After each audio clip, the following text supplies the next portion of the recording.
Bienvenida, un gusto volver a verla. Nosotros somos Ética, somos Francis y Ricardo. Nosotros conformamos un equipo, una empresa que se dedica un poco a visibilizar y formar dentro de terapias conductuales en Venezuela. Ha sido un trabajo bastante cuesta arriba, bastante complicado.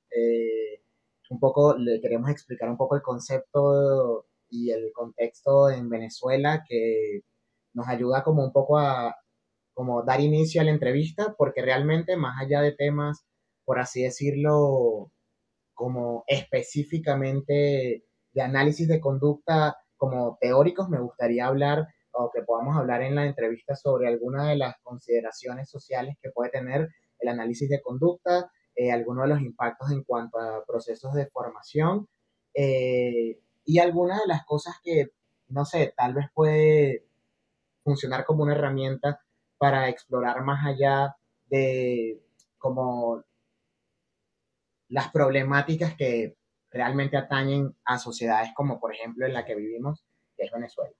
Entonces, con esto me gustaría que pudiésemos iniciar con una pregunta que hemos iniciado en las otras entrevistas que hemos hecho, y es, ¿en qué está en estos momentos? ¿En qué?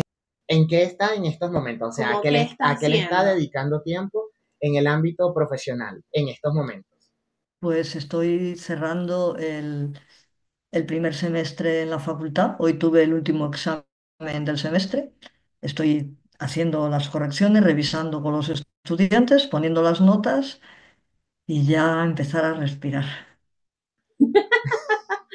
Me encanta que nosotros, para que tenga una idea como de qué es lo que hemos hecho y cuál ha sido el recorrido que hemos dado durante este tiempo, pues nada, nosotros ambos tenemos más o menos 5 y 4 años de egresados como psicólogos. Ujú. No sé si conoce un poco el contexto venezolano con respecto al estudio de la psicología. ¿Ha tenido algún acercamiento con respecto a eso? Sí, sí, sí, o sea, conozco algo, pero tampoco tanto. Vale.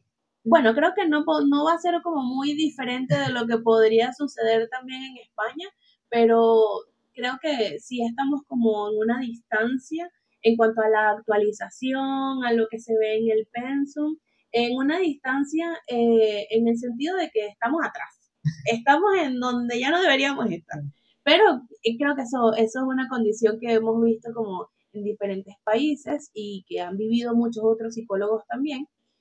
Sin embargo, pues nada, nosotros conocimos el análisis de conducta cuando egresamos de la universidad. La verdad es que en toda la carrera la vimos una sola vez. Nos hablaron de eso una sola vez. Fue una sola materia y la pasamos malísimo, la pasamos horrible, pasamos la materia y así como haciendo un milagro, pidiéndole a todos los santos para poder pasar la materia, pero bueno, obviamente cuando llegamos a la práctica fue bien difícil para cada uno saber cómo qué era lo que estábamos haciendo, surgieron un montón de dudas y en ese sentido eh, creo que muchas personas que nos han acompañado en el espacio que fomentamos, que abrimos, porque no teníamos ni siquiera una comunidad con la que compartir lo que nos pasaba, ¿sabe? Como buscar a alguien y preguntarle sobre esto, cómo hago esto, qué hago, y creo que más bien eso lo hemos encontrado en videos de personas como usted, como José Olid, como Fabián Maero, que de alguna forma como que han respondido a nuestras preguntas sin saberlo. Entonces, en ese sentido, lo que hemos vivido hasta ahora es el hecho de poder conformar una comunidad en la que las personas que estudian psicología actualmente puedan encontrar respuestas también a las cosas que vivimos como psicólogos en nuestro contexto, en el que más allá de estar atrasados a nivel de pensum y a nivel académico, también hay como una aversión bien marcada a todo lo que tenga que ver con el conductismo, porque aquí sí está muy, muy establecida esta idea de que, bueno, si eres conductista, entonces electrocutas niños y maltratas personas y les haces daño y todas estas cosas. Y la verdad es que nosotros hemos encontrado en el hablar sobre conductismo no sé, como hablando de lo que hemos logrado gracias a aprender sobre conductismo, hemos encontrado buenas formas de llegar a otras personas y creo que eso también influye en cómo no sé, cómo vemos a las personas que hablan sobre conductismo, qué están haciendo en sus vidas, cómo han llegado hasta donde están. Y no sé, creo que me gustaría también que pudiéramos conversar un poco sobre eso, como dar clases ha sido una de las cosas que a nosotros nos ha ayudado a llegar a más personas. Nosotros dimos clases en la universidad donde estudiamos. No fue por mucho tiempo, la verdad, porque evidentemente el sistema pudo más que nosotros, pero lo intentamos. Entonces, no sé, creo que también sería interesante saber cómo ha sido su recorrido con respecto a todo esto y cuál es su relación en este momento, o sí, cómo se relaciona con estos entornos académicos, etcétera. No sé, cómo ha sido para usted y cómo es ahora también. Eh, lo que es para mí personalmente como docente, como profesora, el entorno académico ha sido absolutamente favorecedor y permisivo. O sea, en mi facultad yo jamás me podría quejar de que alguien dice algo que yo digo que no se puede o que es incorrecto o que no se puede hacer este tipo de planteamiento en ningún caso. O sea, no hay ningún tipo de problema respecto a lo que es mi práctica docente. Otra cosa muy distinta, que sí la hay, es que efectivamente, como ocurre en muchas universidades y en muchos países del mundo, hay a compañeros míos donde la palabra conductismo les suena algo parecido a infierno y entonces el problema lo tienen los estudiantes, no yo. O sea, yo puedo decir lo que quiera y como quiera y documentarlo y preparar todo tipo de eventos, pero al mismo tiempo otros docentes están haciendo lo mismo, pero en contra del conductismo o a favor de planteamientos antagónicos con el conductismo. Entonces, eso es el problema, pero yo no me puedo poner como una heroína que lucha en la selva en donde me están agrediendo, para nada, ¿eh? No, no, no. O sea, en mi facultad el respeto hacia las personas es máximo, aunque hacia las posiciones no. Entonces, es verdad que esta animadversión generalizada en muchas personas hacia todo lo que suene a conductismo hace que los estudiantes, lamentablemente, estén sufriendo un bombardeo de información que es absolutamente contradictoria, incluso despectiva con algunos de los planteamientos, precisamente de los conductistas, porque al menos yo, desde luego, jamás critico las posiciones sin antes establecer unas bases que permitan la discusión, ¿no? O sea, no digo esto es una porquería, si digo esto es una porquería es por esto, por esto, por esto, o al contrario, por esto, por esto, por esto podemos concluir que esto no vale, pero nunca al contrario, ¿no? Entonces no, yo no he tenido problema, ni creo que la universidad, bueno, al menos no por ser conductista. Otra cosa es que en las instituciones primen otro tipo de planteamientos, por ejemplo, las educativas, primen otro tipo, educativas no me refiero a la universidad, sino en las escuelas, colegios, etcétera, los planteamientos no sean conductistas y por tanto todo lo que es financiación, investigación, no vaya a proyectos que tengan una base conductista. Por supuesto, ni que decir tienen el campo de la terapia, ¿no? Que está dominada por el modelo biomédico. Pero como problemas, yo personalmente o cualquier compañero mío para decir lo que quiera, en absoluto, nunca. Ninguno. Vale, creo que eso engancha con una pregunta que realmente tenía muchísimas ganas de realizarle, y era el hecho de que, otra vez en este contexto, en Venezuela y creo que alrededor del mundo, muchas veces nos vamos a ver en la situación de estar en instituciones donde claramente van a haber otros profesionales que no están dentro o que no siguen tal vez la misma corriente, enfoque, como querramos verlo, de la psicología con la que nosotros también planteamos.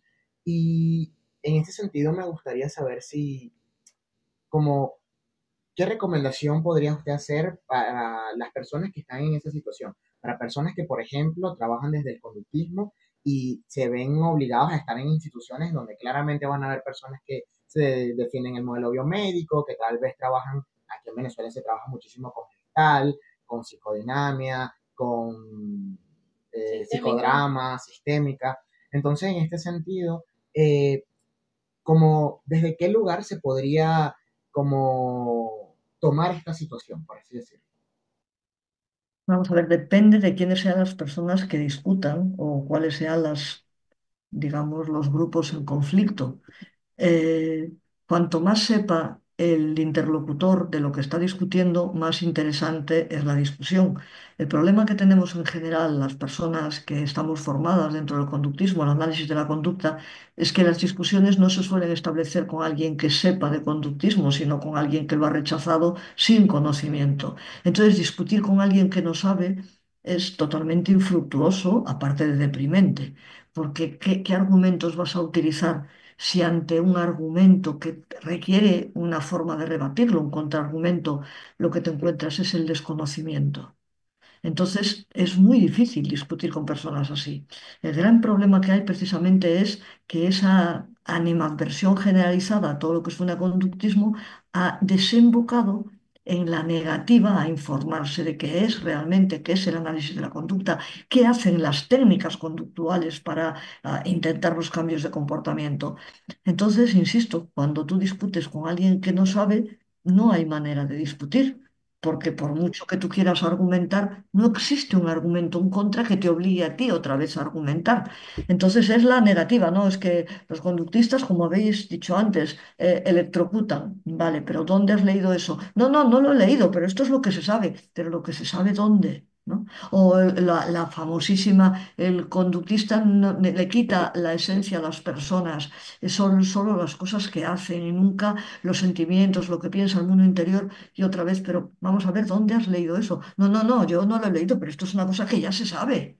Entonces, con el que ya se sabe, dices, no, pero lo sabes tú, y resulta que lo sabes sin haber leído nada. Y entonces, otra vez el argumento de siempre, lee cualquier texto para que no te quedas con lo que yo diga, ¿no? O sea, el problema de la discusión, de una discusión sana, es la ignorancia. Si la persona con la que debates no sabe y simplemente se pone en su fuerte de decir esto es así porque a mí me lo han dicho, o porque lo he oído, o porque esto lo sabe todo el mundo, y sin embargo no va a las fuentes, no se basa en cosas que se han leído o artículos que se han publicado, no puedes discutir nada. Entonces yo lo que le aconsejo a todas estas personas es que miran a su interlocutor, y si el interlocutor no tiene valía, pues que tiren la toalla. O sea, que no discutan porque no van a llegar a ningún sitio, pero que recomienden siempre, es una frase que yo digo siempre, que la ignorancia es gratuita y está muy mal repartida, algunos tienen un exceso de ella, pues que a estos les recomiende leer y les recomiende un conjunto de lecturas de fácil acceso, de cosas de divulgación o canales, para que si quieren en algún momento futuro discutir, que lean y que se formen y que a lo mejor incluso cambian de opinión.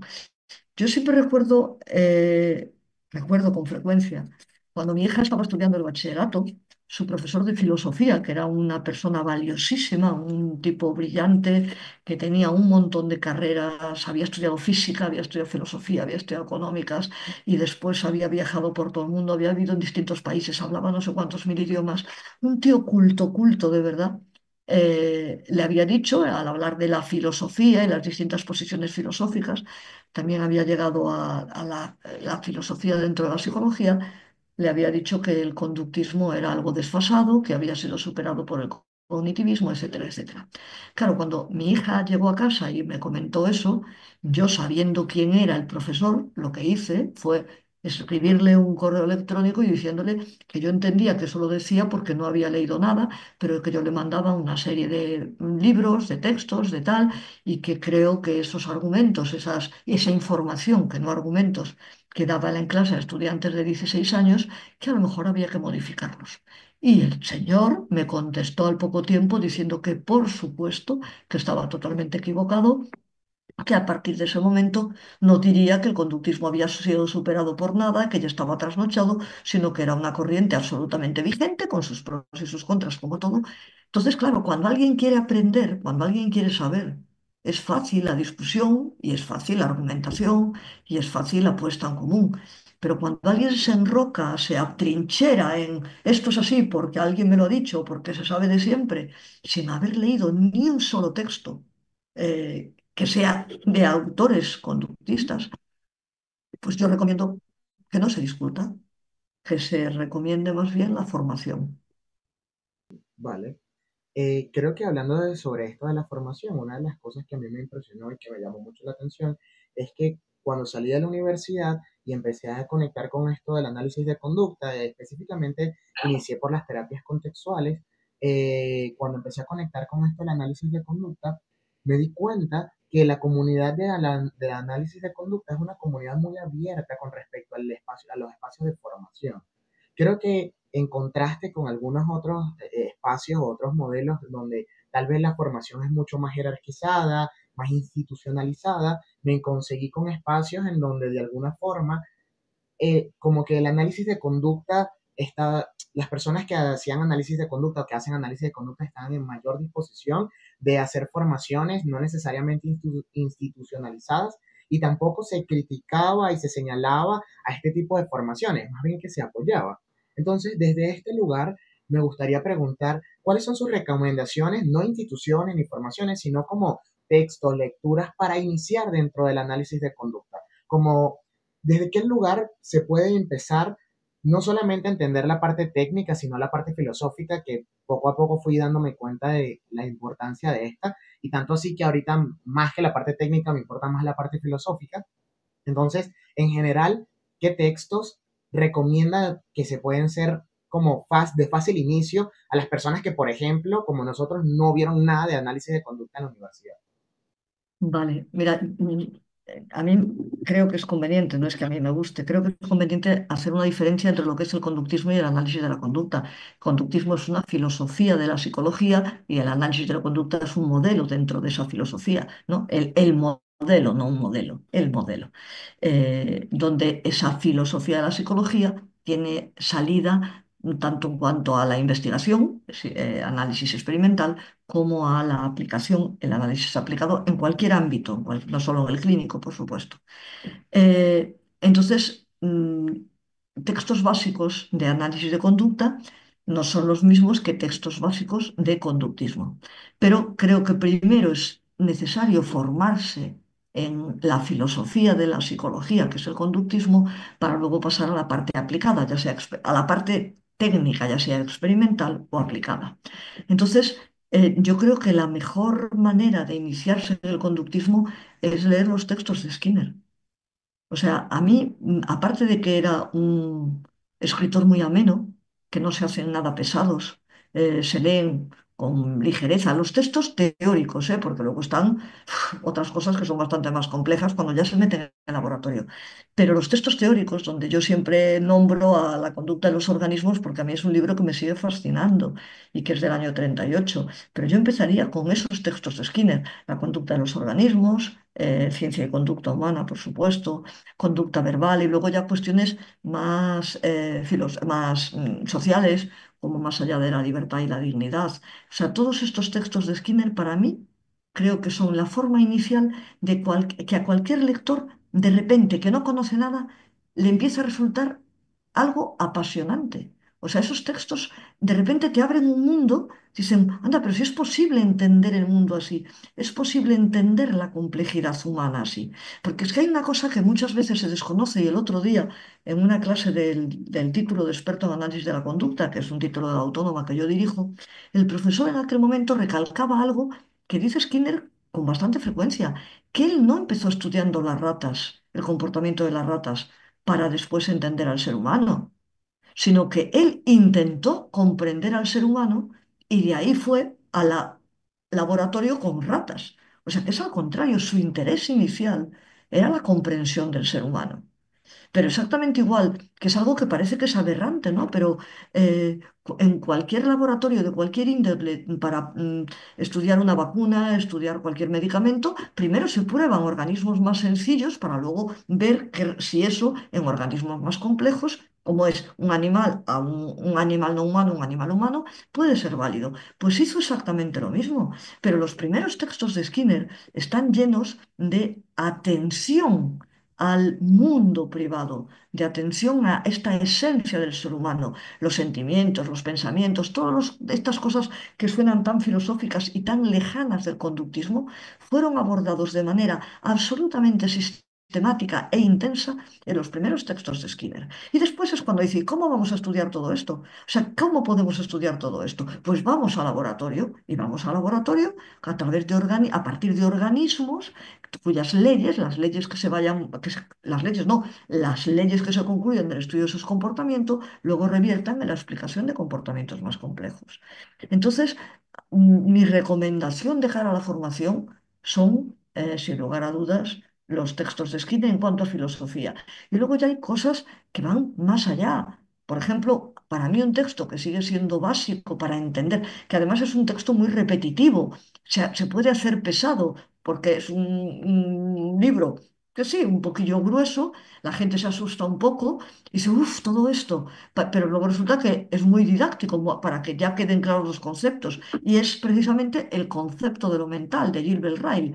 Es un libro maravilloso que también tira por tierra muchos de los mitos equivocados respecto a lo que es la mente desde una perspectiva conductual y me parece clarificador.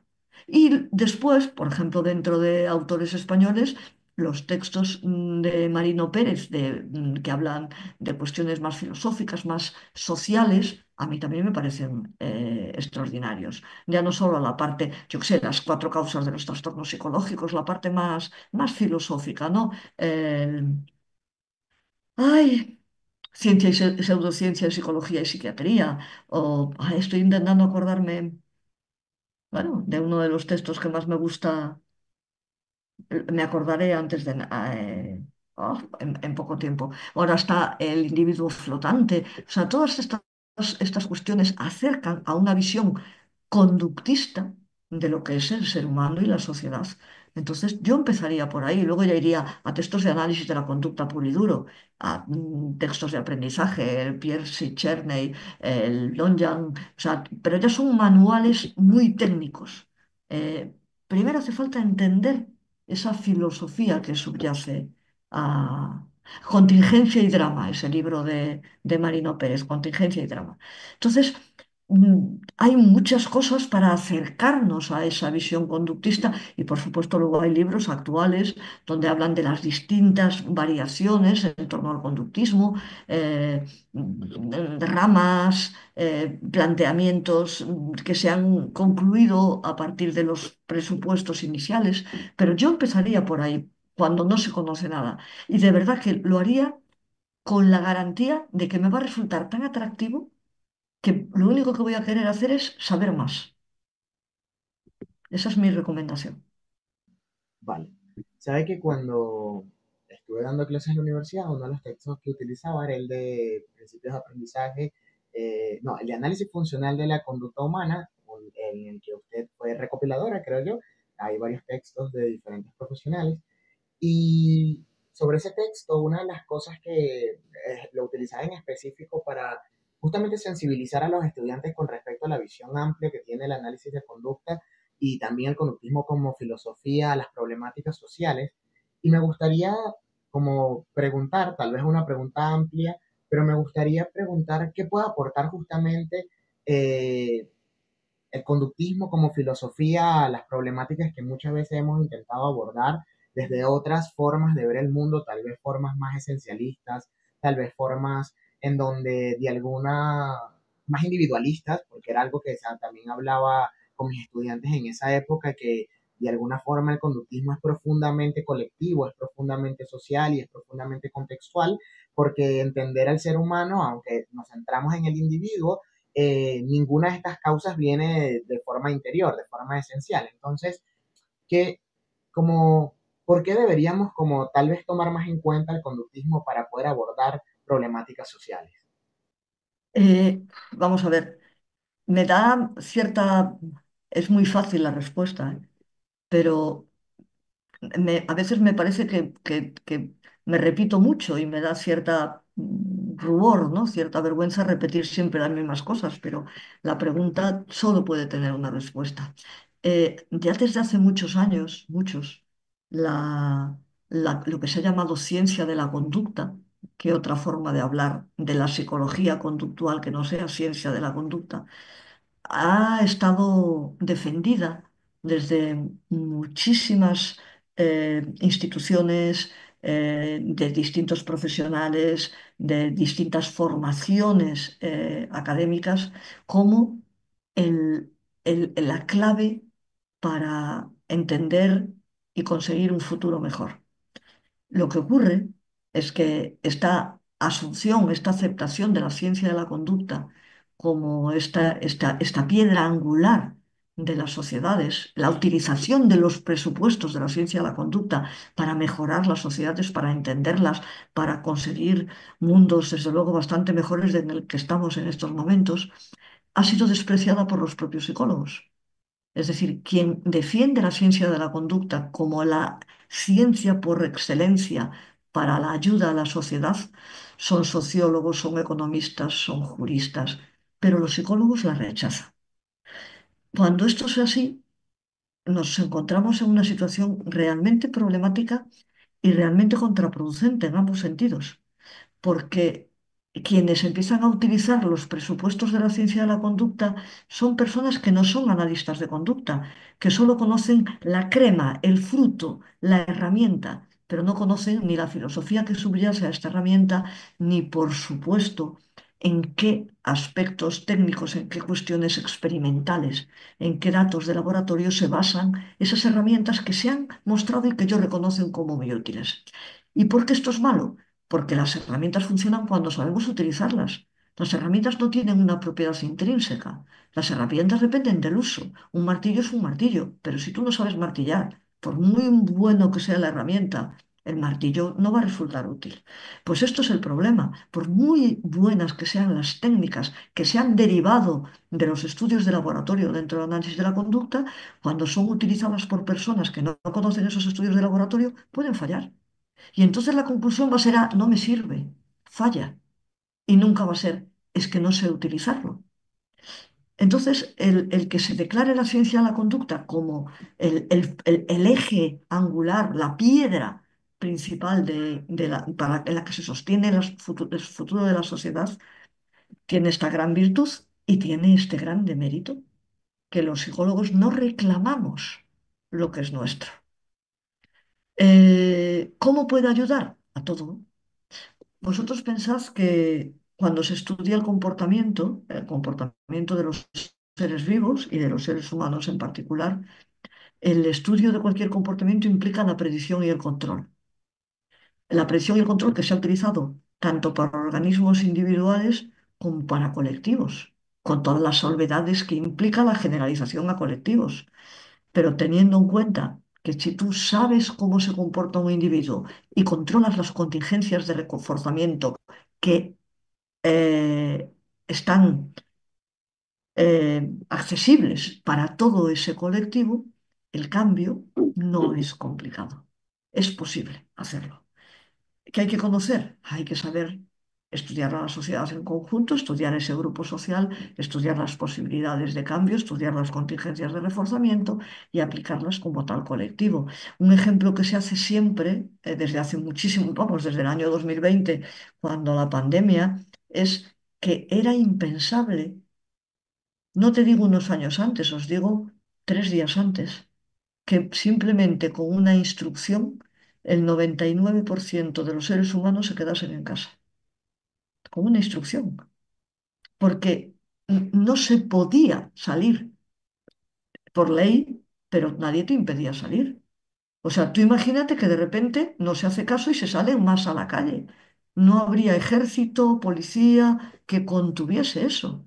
Y sin embargo, evidentemente, en algunos países, con más o menor éxito que en otros, la restricción o el control fue absoluto. ¿Qué fue magia?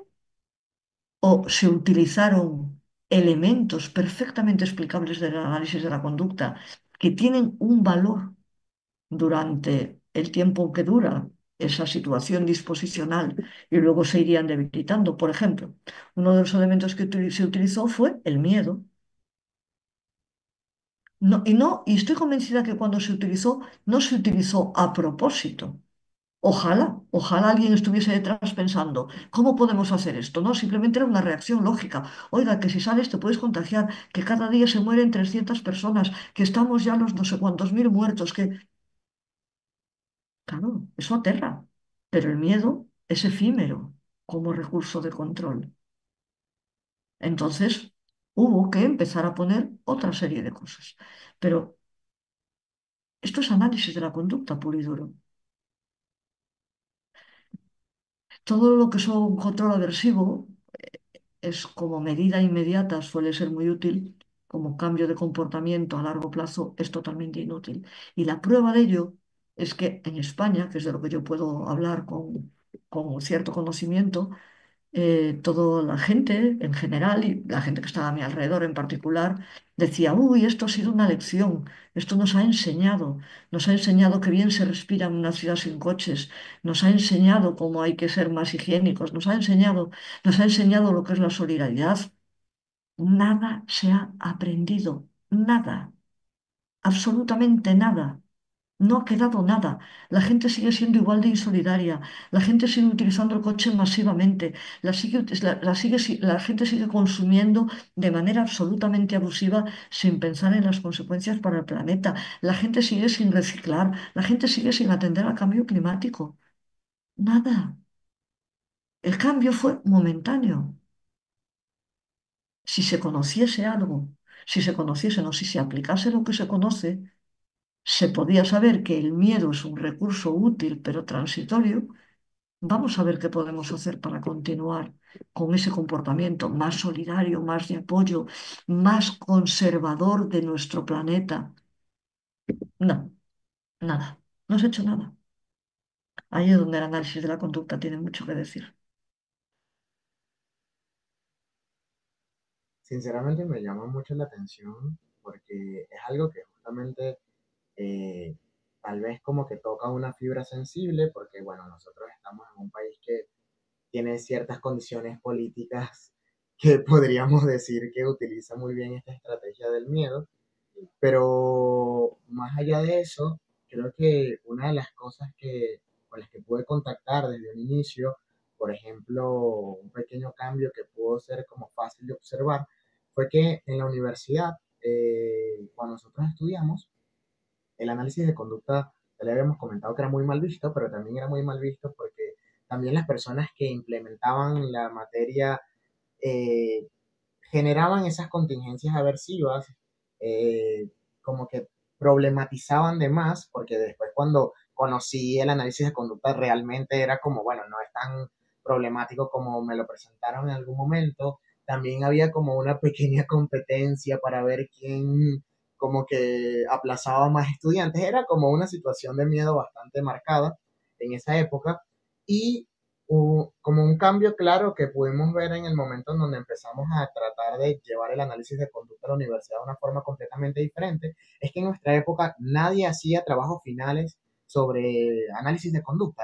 O sea, eso nadie lo pensaba, porque era como nadie quería volver a pasar por esa situación. Todo el mundo pensaba como es que hacer un trabajo sobre eso es simplemente volver a sufrir.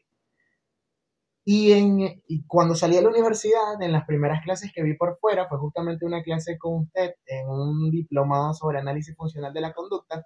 Y yo recuerdo que estábamos conversando sobre algo y usted me preguntó qué había visto en la universidad y le expliqué algunas cosas. Y usted me mencionó y que, bueno, pero entonces nunca viste psicología. Y eso me quedó como reflexionando y empecé a buscar realmente un poco más sobre el análisis de conducta. Cuando empecé a dar clases, traté de ponerme esta meta de, ok, voy a enseñar desde un espacio completamente diferente del que yo aprendí.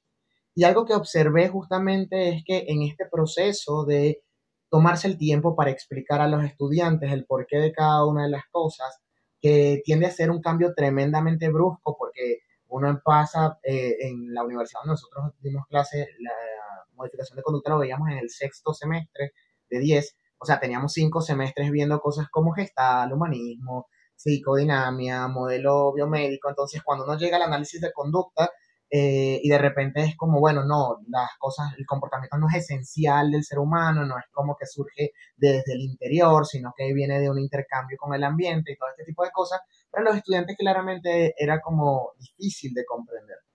Y me di cuenta que en el momento en donde uno empieza a tomarse el tiempo para explicar este cierto tipo de cosas, lo hace desde la paciencia, sabemos que no va a ser un cambio inmediato. Muchísimos estudiantes quedaron ilusionados con el análisis de conducta. Es tanto así que cuando nosotros le comentamos a algunos de nuestros estudiantes en el pasado que habíamos hecho una entrevista con Hayes, muchísimos de ellos nos escribieron y nos dijeron, sabemos que van a pronto a entrevistar a Froxan, porque para ellos usted es como la representación del análisis de conducta. Claro, porque tuvieron que leer mucho el libro. Entonces, en ese sentido, me gustaría como que pudiera enviarle unas palabras a los estudiantes en general sobre qué cosas como positivas, qué cosas como, sí, valiosas consiguió usted en el análisis de conducta. Yo personalmente, a ver, no entiendo la pregunta, a ver, no, no, creo que no la entendí. ¿Qué cosas identifica a usted como valiosas? A veces me da cosa utilizar el término valioso porque es muy de terapia, aceptación y compromiso, pero ¿qué cosas identifica como valiosas en su práctica, en su experiencia de vida, que tiene que ver directamente con el conductismo como filosofía y el análisis de conducta? Sí, creo que como de practicar el Sí, conducto.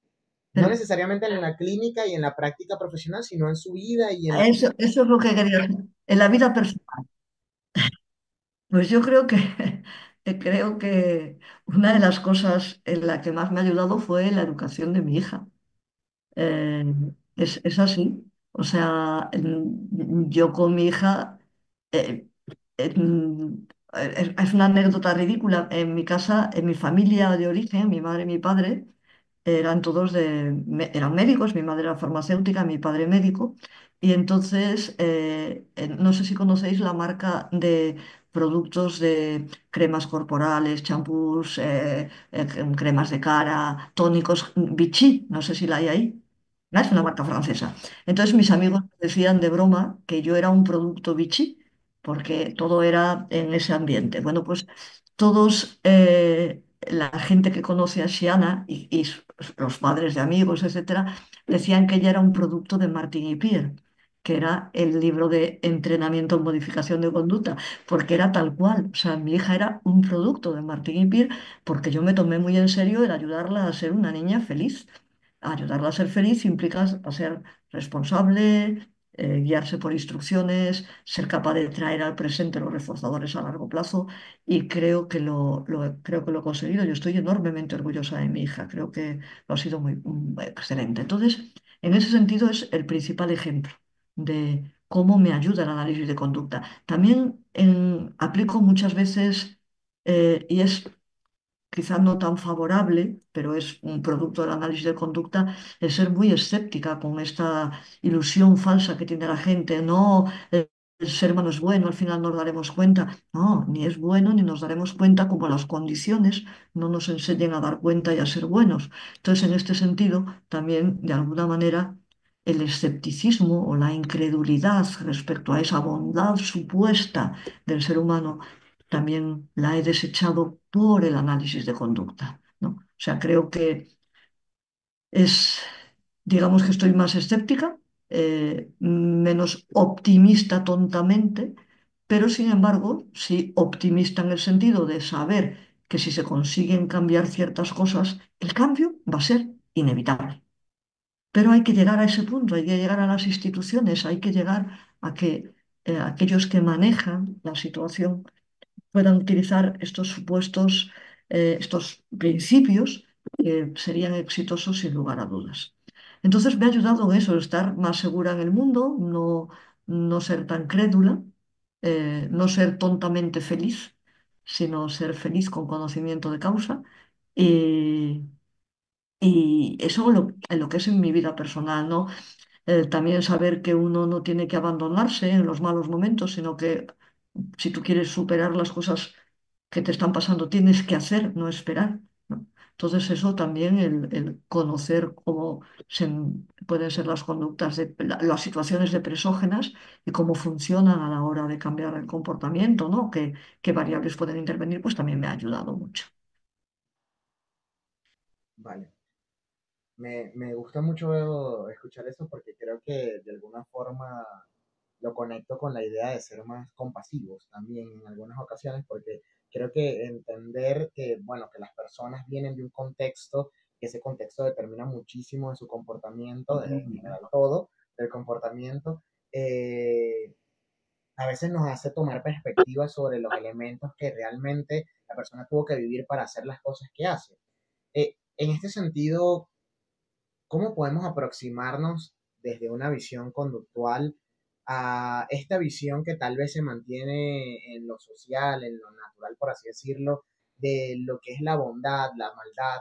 No quiero hacer esta pregunta que ya he escuchado varias veces responder por su parte sobre el tema de la libertad, porque es un tema que yo sé que llama mucho la atención, pero ¿cómo nos permite el análisis de conducta y el conductismo como filosofía alejarnos de esta visión esencialista de quiénes somos como seres humanos? Igual. Que, y dualista. Y creo que justamente en este tema, y para esclarecer la pregunta, creo que justamente esto es lo que a muchas personas le da miedo, que esta idea de lo esencial parece que le resta al ser humano. Entonces, ¿cuál es su opinión sobre eso? Eh, yo creo que aquí, o sea, otra vez más que una opinión, es un análisis más o menos objetivo de una situación. O sea, si tú estás pensando, si se piensa que el ser humano es bueno por naturaleza, que es una cosa, es bastante irrisoria, porque la bondad es un valor social. Entonces, por naturaleza no se puede ser bueno, por naturaleza se puede ser alto, bajo, tener los ojos azules, negros, verdes, pero bueno es algo que se construye en sociedad, ¿no? Entonces, digamos que el argumento se cae por su propio peso, pero independientemente de que se caiga, si el ser humano es bueno por naturaleza, lo que está ocurriendo socialmente es suficientemente potente para cambiar esa naturaleza, porque hay gente que es mala, o sea, eso es indudable. Con lo cual, ¿nos importa tanto la naturaleza o el efecto que tiene la sociedad para moldear esa naturaleza? Quiero decir que llega un momento en que cuando nos movemos en un terreno científico, tendremos que argumentar en este sentido. Vamos a partir del supuesto de que hay una naturaleza humana buena y vamos a ver, la experiencia nos dice que la propia sociedad cambia y hace a la gente mala. Pues entonces somos responsables de construir sociedades que no permitan el modificar esa bondad intrínseca y natural del ser humano. Yo siempre lo tiraría hacia mi terreno, hacia esa defensa.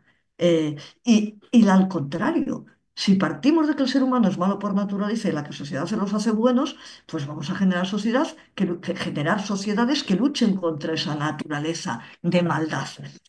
Pero ya te digo que, o sea, ya os digo que me parece una discusión absurda, porque si definimos bondad, si lo definimos, nos damos cuenta que nosotros atribuimos bondad a ciertos actos que la gente hace y los explicamos, ahí está el dualismo del que hablaba Francis, efectivamente, haciendo alusión a algo interno que explica lo que estamos viendo. Entonces, cuando llegamos a ese dualismo que es totalmente científico, lo veamos por donde lo veamos, nos pasamos unas discusiones filosóficas que son muy interesantes, muy enriquecedoras, pero de la filosofía, de una filosofía, como no puedas obtener algún tipo de aplicación para incidir en la sociedad, se queda un recurso intelectualoide que puede ser muy interesante, pero que no es de lo que estamos hablando. O sea, a mí me gusta la filosofía, pero no soy ni por supuesto una especialista, ni una, em, ni quiero serlo en el sentido de que tengo muchas otras cosas a las que dedicarme. Entonces, yo intento conocer lo más posible sobre esa filosofía que sostiene de manera muy sólida una forma de entender el mundo que me permite ser estudiada desde el análisis de la conducta. Cuando haya otra filosofía que es incompatible con los supuestos del análisis de la conducta, porque hace referencia a seres interiores, a cualidades innatas que se suponen que existen a partir del comportamiento visible, yo digo, no, a mí esto ya no me interesa, a mí me interesa la ciencia. Y creo que como una persona que estoy interesada en el bienestar de la sociedad, no solo en el bienestar propio, que también, por supuesto, sino en el bienestar de la sociedad en general y de la gente que me rodea y de la gente que acude a mí en terapia pidiendo ayuda, me parece ético el darles esa ayuda desde una perspectiva científica y no desde una posición personal. Es que esto me gusta más, ¿no? Esta posición filosófica. Entonces, cuando estamos hablando ya y ya voy a lo profesional, de profesiones de ayuda, tenemos la obligación como profesionales de buscar certificación científica en lo que estamos haciendo. Cuando estamos discutiendo de filosofía, todos esos requisitos no se necesitan. Mm. Ahorita que menciono como esto de sobre lo profesional, eh, efectivamente en nuestro contexto, en nuestro país, y cuando hablábamos con José Oli también conversábamos sobre esto de que en su contexto también el ejercer como terapeuta es una forma de recurrir a tener dinero, de poder generar ingresos. Eh, en nuestro país es bastante distinto en el sentido de que aquí es más difícil, por ejemplo, poder hacer investigación, poder publicar investigación, entonces es lo más lógico, por así decirlo, que al graduarnos lo primero que vamos a buscar hacer es vivir esta experiencia de tener un consultorio, de atender personas y que eso nos va a generar dinero, chévere. Más allá de eso, creo que una de las cosas que nos suele pasar cuando intentamos dar clases, explicar sobre conductismo eh, como una filosofía, es que las personas, no sé cómo llamarle a esto, pero creo que tenemos como este vicio de creer que el conductismo es como una creencia, algo en lo que nosotros creemos, algo en lo que hemos decidido creer. Así como se escoge cualquier otro enfoque de la psicología, eh, y creo que me gustaría como, porque sé que esto lo van a ver nuestros estudiantes también, y creo que me gustaría que usted pudiera explicar cómo es que esto no es una forma de creer, sino que, y cómo la filosofía también tiene una funcionalidad práctica dentro del espacio de la terapia, que es algo en lo que nosotros, por lo menos yo, dentro de mi proceso personal, como profesional, he encontrado como una forma diferente de incluso hacer terapia, pero bueno, de alguna forma no es lo mismo que lo diga yo a que lo diga usted. Entonces creo que me gustaría que pudiera como, eh, sí, eso, ponerlo sobre la mesa, mostrarnos cómo es eso. Vale, me lo pones difícil en el sentido de que es mucha responsabilidad. Eh, Primero, respecto a lo que decías, evidentemente los terapeutas son terapeutas no para investigar ni para difundir conocimiento, sino para vivir de ello. Entonces es perfectamente lícito el decir, yo tengo que vivir de ello, tengo que ganar dinero con ello. O sea, eso es indudable y es en absoluto es criticable, es totalmente defendible, ¿no? Es una forma de vida como otra cualquiera. Pero precisamente como profesionales que están ejerciendo esa profesión para vivir de ello, yo siempre parto del supuesto de que quieren hacerlo lo mejor posible. Es decir, si yo quiero vivir de esto, quiero ser un buen profesional. Si yo, para ser un buen profesional, me estaré formando en aquellas estrategias que se han demostrado ser útiles, ser eficaces. Y entonces ahí, indudablemente, siempre aparecen las formas de hacer terapia, las estrategias, las técnicas que están basadas en principios de aprendizaje. O sea, ahí no hace falta que lo diga una conductista ni que lo diga nadie. Están los estudios de agencias absolutamente independientes, como son la APA, como son NICE, etcétera. O sea, eso no hace falta que lo diga yo, ni que lo diga nadie. Solo están ahí los estudios de agencias que además les da lo mismo que sean conductistas o que no sean conductistas. Entonces, eso está ahí. Si yo si quiero ser un buen terapeuta, quiero vivir de la práctica terapéutica, tendré que ser bueno. Entonces, para ser bueno, tendré que conocer aquello que funciona. Entonces, eso ya está. Pero luego llega la otra parte. Yo creo que hay que diferenciar, y siempre insisto, esto sí que sí, uy, no, perdona, pensé que os habíais ido, pero es que se minimizó esto. Eh, Insisto muchísimo en ello. Hay que diferenciar lo que es el conductismo de lo que es el modelo conductual. El conductismo es una filosofía. Cuanto más claros tengas los supuestos, los conceptos, las cuestiones epistemológicas, las cuestiones metodológicas que marca esa filosofía de la psicología, más fácil te será entender después las técnicas, las estrategias, las aplicaciones, lo que es lo construido a partir de esa filosofía. Pero tú puedes ser un excelente terapeuta y saber mucho de análisis de la conducta sin ser un conocedor a fondo del conductismo. ¿Por qué simplemente das por bueno que esto es así? O sea, no tienes por qué entender por qué. Tú dices, vale, el mundo privado es igual que el mundo público y se puede estudiar de la misma manera y se puede controlar de la misma manera. Los pensamientos son conductas como cualquier otra conducta. Por tanto, el conductismo como filosofía de la psicología pone todo lo que es el ser humano al mismo nivel, al único nivel. ¿Vale? Si a ti te interesa el conductismo, te pondrás a leer al respecto de esa asunción filosófica.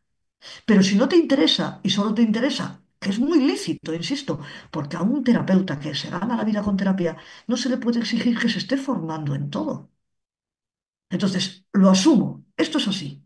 Pues si esto es así, voy a ver, partiendo de esto, de que si viene un cliente, un consultante con un problema mental, yo sé, porque estoy haciendo terapia de conducta, que lo mental es una forma de conducta, una conducta privada a la que solo tiene acceso una persona, y por tanto voy a utilizar las estrategias que desde la perspectiva conductual se utilizan entendiendo lo mental como algo de conducta. ¿Me sigues? Entonces, son dos cosas distintas. Una, estar formado en la filosofía de la psicología, que es interesantísimo para investigadores y académicos obligatorio, pero para el terapeuta de a pie no tiene por qué saber por qué las cosas, por qué esta filosofía. Tiene que saber cuanto más mejor de por qué funcionan las estrategias. Pero ahí estamos en el análisis de la conducta. El otro día también en una clase, en el título esto de análisis de la conducta, un profesor estaba diciendo a los estudiantes lo siguiente. O sea, en el laboratorio se ha estudiado cómo hacer que una persona responda mejor a un tipo de programa de reforzamiento que a otro, que responda mejor a un reforzamiento de mayor cuantía demorado que a un reforzamiento de menor cuantía e inmediato. Entonces, todo esto que se ha estudiado en el laboratorio, yo lo puedo llevar al campo clínico. Esto es un conocimiento que me sirve para ser mejor terapeuta, por ejemplo. Y puedo saber lo justo de conductismo, lo justo para saber que la ciencia es monista, que no existe diferencia entre mundo público y privado en cuanto a procesos de aprendizaje, que todo es observable al menos por a un observador, y poco más me hace falta para ser un terapeuta conductual. Sí, Ok. Creo que me gusta mucho su respuesta, sobre todo porque creo que también cuando iniciamos en este mundo y existe esta como presión de que tengo que saber todas estas cosas de las que no me enteré antes, y también viene este reproche que he visto y hemos escuchado y nosotros también hemos vivido de por qué no me enseñaron sobre esto. Y de alguna manera empezamos a tener esta lucha con respecto al contexto académico que nos tocó vivir, y sobre todo con una lucha con lo que nos toca por estudiar, por lo que nos toca por conocer, lo que nos toca buscar y aprender. Y de alguna manera creo que esto también es una forma de ser un poco más gentiles con el proceso de aprendizaje, sobre todo aprendiendo a discriminar en qué queremos de alguna forma utilizar el conocimiento que estamos aprendiendo, que no es como que tienes que saber de todo para poder hacer una cosa. Y de alguna forma eso disminuye también como esta presión de ser todero, no sé, eso es algo que con la forma en que lo llamamos aquí, como hacer de todo al mismo tiempo.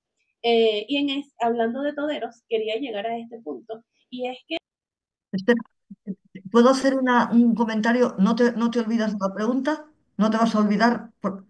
Vale. Entonces, perdona que te interrumpa. Esa sensación de injusticia que tienen los estudiantes cuando llegan a últimos cursos de carrera y dicen, ¿por qué esto no? Yo también la vivo con mis estudiantes. O sea, de repente todas las cosas que están oyendo durante un semestre, 2 semestres, 3 semestres, 4 semestres, 5 semestres, se desmoronan. Y esto es una sensación de frustración muy importante.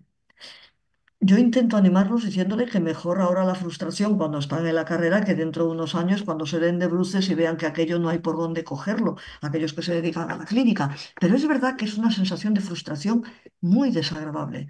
Pero ahí está la historia. O sea, mm, mm, aquí viene eh, uno de los grandes problemas de la universidad, que cuando los estudiantes llegan a la conclusión de que se les está cerrando un campo de conocimiento que no solo les está siendo muy útil, sino muy atractivo, muy interesante, y que en muchas ocasiones no solo se les ha cerrado, sino que se le ha menospreciado, minusvalorado, se le ha rechazado, esos estudiantes están acabando la carrera, ya no hacen ninguna presión en la propia universidad.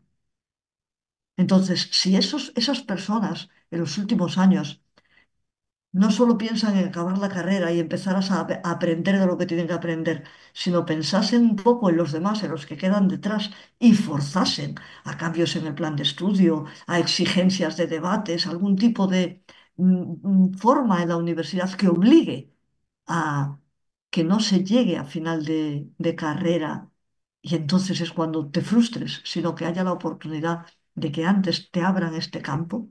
Creo que entonces las cosas podrían cambiar. Pero es verdad, la frustración llega y, insisto, menos mal que llega. Peor sería que nunca llegase y que siguieses viviendo en la ignorancia, ¿no? En la ignorancia que da la academia, que lamentablemente la da. Y perdona por haberte interrumpido, dime. Preocupe, al Lo contrario, mejor. creo que esto está muy bien como asociado con lo que quería preguntarle, con lo que quería plantearle, y es el hecho de que en esta misma frustración de descubrir algo que es un idioma completamente diferente, que implica aprender un montón de cosas desde cero, muchas personas prefieren quedarse con el hecho de que puedes hacer de todo en terapia, que todo es válido, porque la terapia no es un espacio completamente controlado, etcétera. Y la verdad es que dentro de nuestro contexto gremial está bien normalizado el hecho de que es posible hacer de todo un poco. Nosotros hemos como tratado de ir a como mediar en esa presunción, como posicionándonos desde el hecho de que como mínimo tienes que saber por qué funciona lo que estás haciendo, por qué sí, por qué haces lo que haces y cómo es que funciona eso que haces. Y siempre me remito a una frase que usted creo que fue en el libro que la puso, no recuerdo, pero decía algo así como que los terapeutas exitosos son exitosos porque saben cómo funciona lo que están haciendo en terapia. No, no, no, espera que te corrija. Ojalá fuese así. Yo dije, un buen terapeuta es el que sabe explicar, no el que tiene éxito. Porque el éxito lo puedes tener sin tener ni idea de lo que estás haciendo. Porque te guste o no te guste, los procesos de aprendizaje ocurren. Esa es mi frase. Eso es el problema. Porque si solo los buenos terapeutas tuviesen éxito, no habría terapeutas que no fuesen analistas de conducta. Creo que eso responde a mi pregunta, ya no tengo nada que preguntar.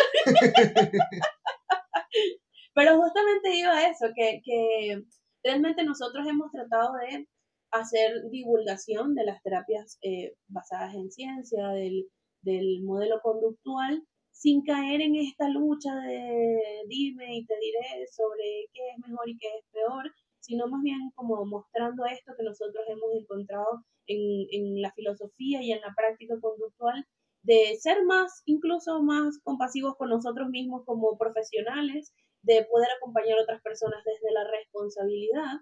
Eh, y no sé, creo que me gustaría esto plantearlo desde la premisa de que nos está viendo, nos está escuchando una persona que no sabe nada sobre análisis de conducta, ni conductismo, ni tiene ni idea, y más bien piensa que es una porquería.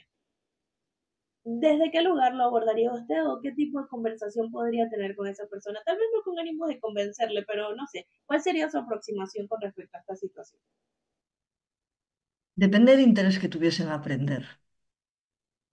Porque hay personas que sin saber nada no tienen ningún interés, por lo tanto, no creo que se consiguiese nada.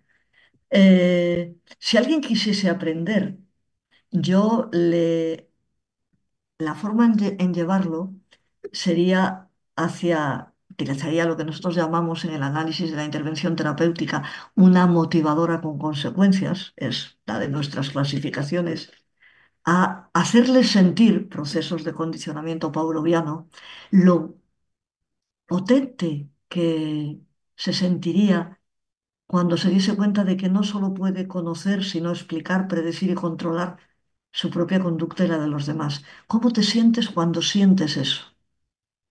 Y yo creo que con eso sería como la zanahoria en un burro. ¡Ay, qué apetecible! Pienso yo, porque a mí me abren esa puerta el tema del control, el autocontrol, el control sobre la conducta, me parece una cosa básica, es algo que me acompaña de toda la vida. Entonces yo, claro, yo pienso, ¿qué es lo que me interesa a mí? Pues creo que a la gente le interesaría, pero lo metería en el formato según las características de la persona. O sea, las estrategias serían pavlovianas y anticipación de consecuencias, atraer el reforzador, cómo te sientes cuando eres capaz de esto, pero la morfología. Imagínate, no voy a poner este ejemplo que se puede volver contra mí. Cualquier cosa que tú quieras conseguir, imagínate que incrementas por n las posibilidades de conseguir eso que quieres, ¿no? De manejar de la manera benévola, ¿eh? Siempre estoy hablando de algo adecuado, nunca. Evidentemente, el análisis de la conducta puede ser utilizado con fines absolutamente perversos, como todo. Es independiente de la ética. No va de la mano de la ética, eh, pero utilizándola con unos fines adecuados, que bien se siente uno cuando se siente en una situación que controla. Entonces, el llegar a conocer las claves de lo que somos, a mí me parece la cosa más tentadora del mundo. Yo lo llevaría por ahí, por este camino de tú quieres conocer, predecir, predecirte, explicar lo de los demás y por tanto controlarlo. ¿Puede haber algo más deseable que eso? Creo que también aquí hay, sí, como que noto este punto en el que el control suele tener como esta connotación peyorativa. Sin embargo, creo que dentro de nuestro trabajo es completamente útil el hecho de poder generar control y predicción de lo que estamos trabajando dentro del espacio terapéutico, porque de alguna forma también estamos poniendo en práctica, por ejemplo, la ética y la responsabilidad que atañe a nuestra profesión. Y creo que hace referencia a lo que mencionaba hace un rato con esto de nuestras profesiones que están como ceñidas a ayudar a las personas, tienen esta responsabilidad, tal vez, eh, que no es obviamente practicada por todas las personas del mismo lugar. Y creo que eso no es algo criticable, no es algo que buscamos como señalar de ser algo malo intrínsecamente, sino que creo que siempre existe la posibilidad de que eso pueda ser diferente, de buscar nuevas formas de enriquecer también el espacio que ofrecemos a otras personas que acompañamos en terapia. Y hablo del contexto terapéutico específicamente porque creo que esto se puede llevar incluso a instancias de enseñanza, de cómo enseñamos incluso el mismo análisis de la conducta, el conductismo. Pero hablo del contexto terapéutico porque es uno de los espacios que más se busca conocer en nuestro contexto, es en lo que nosotros también hemos buscado dedicarnos porque es lo que nos ayuda a mantenernos, a mantener nuestro proyecto. Entonces, eso, realmente agradezco esa respuesta porque siento que es una forma diferente de verlo sin necesidad de que tenga esta misma connotación peyorativa y que sigamos como reforzando estos mismos mitos que existen alrededor del conductismo como bueno, como lo fue en algún momento, como estas ideas que quedaron en el pasado, pero que muchas personas no se han atrevido tampoco a cuestionar. Bueno, creo que no sé el tiempo que tenemos en disposición. Creo que ya estamos justos. Yo creo que sí. Pero sí, Entonces, sinceramente, lo que quería era decir que muchísimas gracias.